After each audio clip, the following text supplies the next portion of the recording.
know if it will survive this, but let's just try it. So now it's time for the mandatory obstacle avoidance test, this time with the Avata 360. So let's just start by preparing the setup here. And this time I'm also going to combine it with an advanced return to home. So we are going to take off the drone. I actually think I want to take it off from here, from this location. And you might be wondering why I have this orange landing pad. And that's actually included as part of the setup when you buy this drone, because you have these protruding lenses here, and you don't want these to touch the ground, because then you'll be able to see it in the footage. So I want to put in a fresh battery. So plug in the battery, and then one tap and a long press, and then it's booting up. And then I put it here nicely on the pad. We have the DJI RC2 remote. And the plan here is that we're going to take off below this metal roof. And I want to do it fairly fast, because I don't want the drone to capture the GPS position. Then we can test at the end of this test if it survives the obstacle avoidance test, if it can come back and land on the pad here. It was about to go into where the car was parked. So we just want to start the screen recorder, and it says no satellites. So we just launch it. So we still have, okay, so now it's updating the home point. It still has no satellites. There are only 4 satellites. We just put it out here in this position. And then we go out here. And then I will enable some tracking. And just see if everything is set like I want it to be. It's not going to record in the single lens mode, because that looks awful. So we're going to switch it over to 360. And then I want to make sure that I use the 104 degree. And you can see I have brought a cameraman this time, so it's actually easier for me to speak to you guys and maybe concentrate on what it is that I'm doing. So I will select myself here on the screen, instead of just choosing Spotlight, because what Spotlight does is that it just follows me. It stays in the same position here. So I'll just let it record a little bit here. So what we want to do here is we want to use the active track. So now we're getting the wheel up here over here, and we can position the drone to different places. Oh, sure.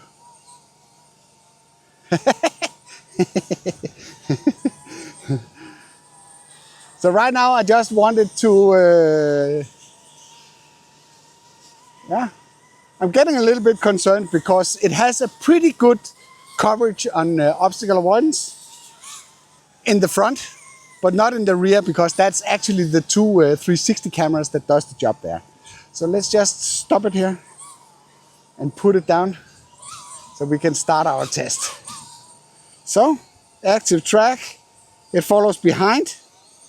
Let's just go here and check the settings here. Just I want to make sure that all the focus track settings is tracking a person. We could say that the inner circle is 3 meters, the outer circle is 7 meters, the inner height is 2, and the other one is 3.5. Maybe I can go further down. Yeah, okay, I can. So I can put it down to 0.5 meters, and then I want the top one to be 2.5 meters. So, like this. All right, so let's just put it up here. Oh, hey. So. I don't know if it will survive this, but let's just try it. And go this way. And it's windy today.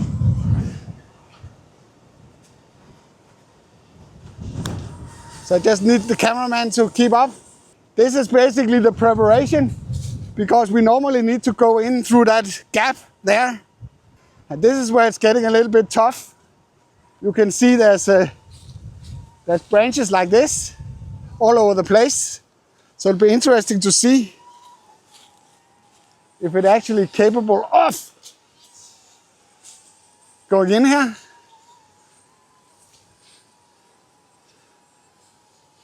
See, right now it doesn't like that, so I might need to take it off here.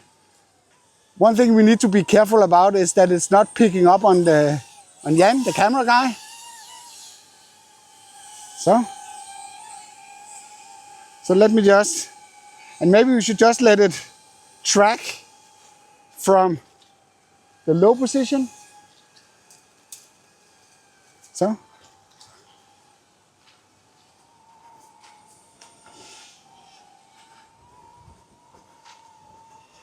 see,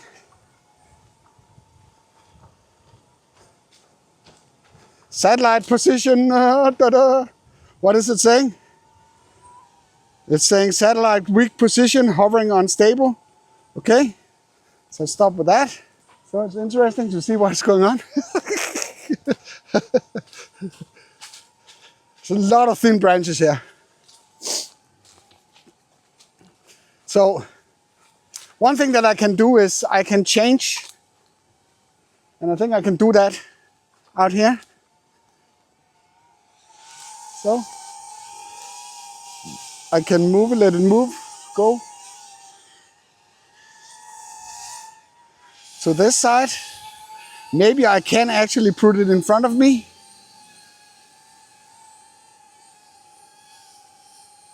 And I don't know if that was in front of me. That seems like, come on. So now it's in front of me. Yes. I think it's a bit higher than what we agreed. Let me just check again here. Inner height doesn't seem to do a very good job there. So if I go here now, see there is a problem there. The thin branches, it might not see that. So let me just. What is it doing? It's turning around. Why did it do that? That was a strange thing. Let me just make sure that I don't lose my pants here. We need to try that test again to see what happens if I run. So I put it in front of me and I'm trying to run. See what happens? Yeah, see, it turns around. Why did it do that? And then it comes back. What is it doing? That's kind of fun. So I think what we will do now is we will go into this area over here and let it follow me. So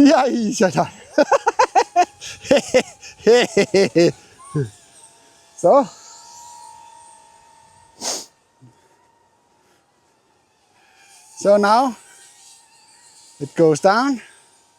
Maybe we could put it even further down, just for the sake of it, for the butt cam shot. So we'll go in here, see what happens. Whoa! Whoa! And normally I stop to see what's going on, but I will not do that this time. I will just go in here and see what happens. Woo. I'm not stopping. So I can hear that it's struggling with something. A lot of thin branches.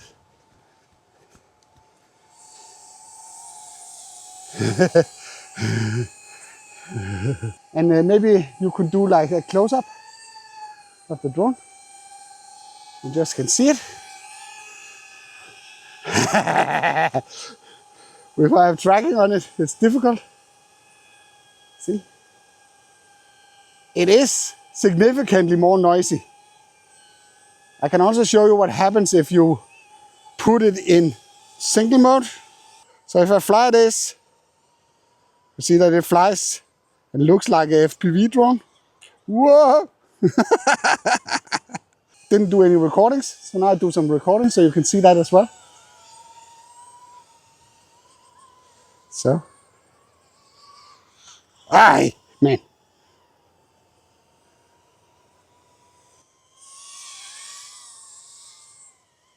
So this is what it looks like when you're flying 8s. Whoa. So I'm not particularly fond of that look. So, okay. So let's switch it back into 360 and do the final stretch into the garden. So I step out here so I can do like a clean track. So, like this. And we can do the active track. And actually, if you don't know, there is this automatic movement. I can just show that while we're here. Just want to show you what it does. Then it basically figures out to do different stuff by itself. So see now, it's going completely rogue. I don't know what it's doing. But that's the whole idea with the automatic mode, is that it figures out to do different stuff by itself.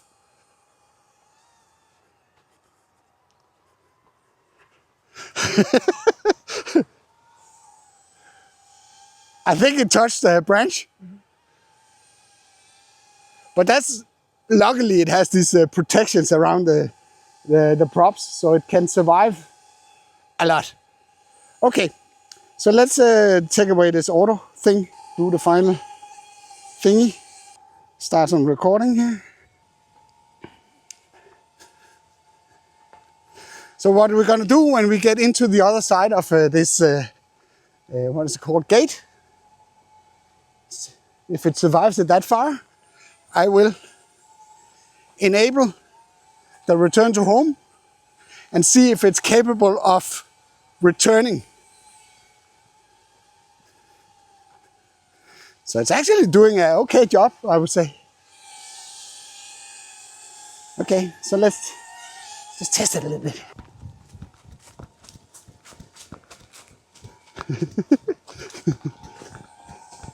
Whoa! Hello! So it lost me, but it found me again. Interesting what actually happened there. So try it one more time. Ready? Go!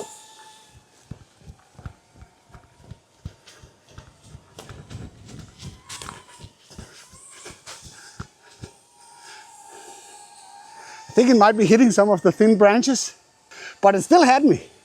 So at least that will give you an idea of what the performance is with this obstacle avoidance that is on this drone. Okay, so let's just press this one, see what happens. And I'm ready to then you just follow it. Just follow what it does.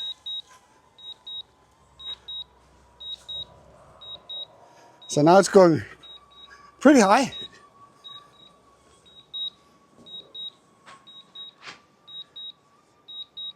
Okay. What are you doing? Okay. Interesting. So it's actually trying to take the path back that we walked. I'm not really sure that this is the idea. So, hey, come on, man.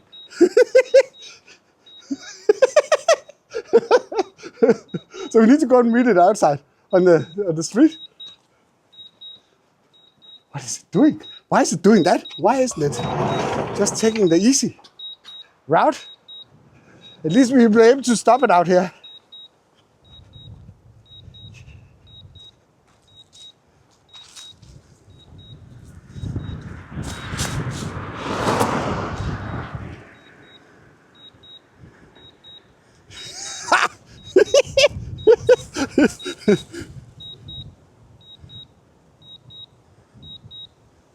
Come here. It's coming.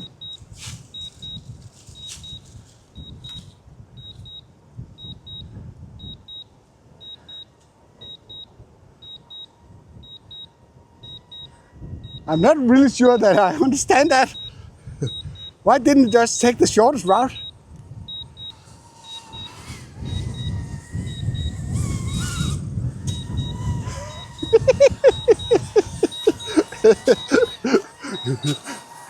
So it's been interesting to see if it can actually get back.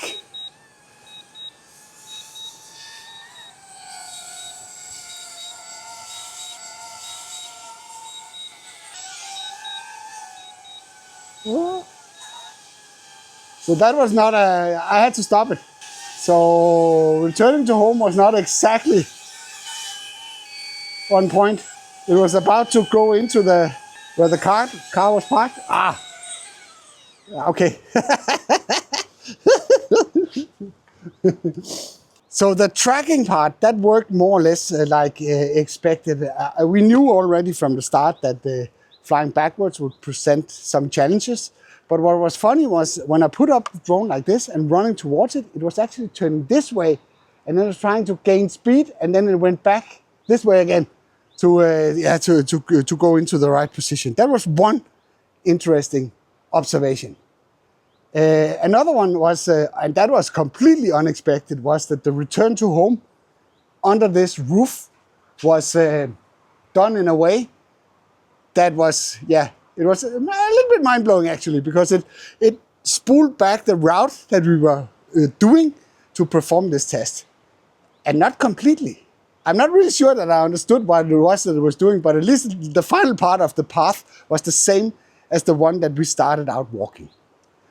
But the home point was not recorded accurately. It missed that by quite a few meters. I don't know what happened. It tried to go into the wall over there, over the car. I don't know if it had figured it out, if I had just let it run. Because seeing this launch path on the floor, that should be pretty easy for the drone to recognize that because of the orange color and the contrast to the concrete here. But I'm not really sure what I'm going to say about this, so it'll be interesting to hear what your conclusion is about this test that I just performed. And I know there'll probably be a lot of you guys out there saying that, VLOS, you have to be able to see the drone all the time, and that's absolutely right. I don't encourage you to break the law at any point, but this was a controlled test on a private property, and the only part where we had the drone close to public roads, we were able to see it. This was simply too interesting not to let it perform the full test to see what would actually happen. Maybe we should just try to see what it says in here. It actually says here that it was set to optimal. So aircraft will automatically fly an optimal RTH route with inadequate lighting conditions and ascend to the preset altitude and return to home point in low light. I can't really say that it was doing that. So what is the preset thing? Okay, so the preset just goes to the preset altitude of 100 meters before it returns to home. So this is basically the old way that it was doing it. What can you say? We need to play more around with that.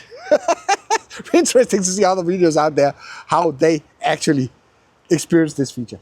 If you haven't seen my full review of the DJI Avata 360, where I put it through all the paces and took it to film at a very, very nice location, you have a chance to see that right now through this video. I hope you liked this video. If you did, then feel free to give it a like. If you didn't like it, feel free to press the dislike button twice. Thank you for watching, and I'll be seeing you on the next one.